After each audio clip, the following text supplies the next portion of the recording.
Sasa wewe umeenda kwenye kampeni kuomba kura, ina maana kuna mikoa mingine usiende, unaogopa kwamba hapa ngoja tudharau watatupa tu. Ndio maana mgombea amezunguka nchi nzima kwa ukubwa ule ule, kila wilaya ameenda kuomba kura, na wanaotoa kura ni Watanzania.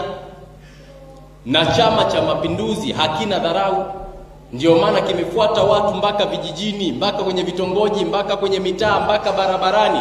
Na hapa tunapoongea, Mwanza na mikoa mingine, viongozi wa CCM wanatafuta kula nyumba kwa nyumba, chumba kwa chumba, kitanda kwa kitanda, mpaka uvunguni ikiwezekana tutakwenda kusaka kura. Kwa nini? Kwa sababu hatu underestimate uchaguzi.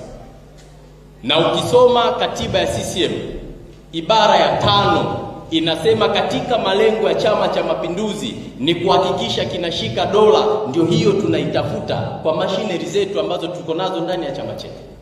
Ndio maana unakuta sisi tuna mifumo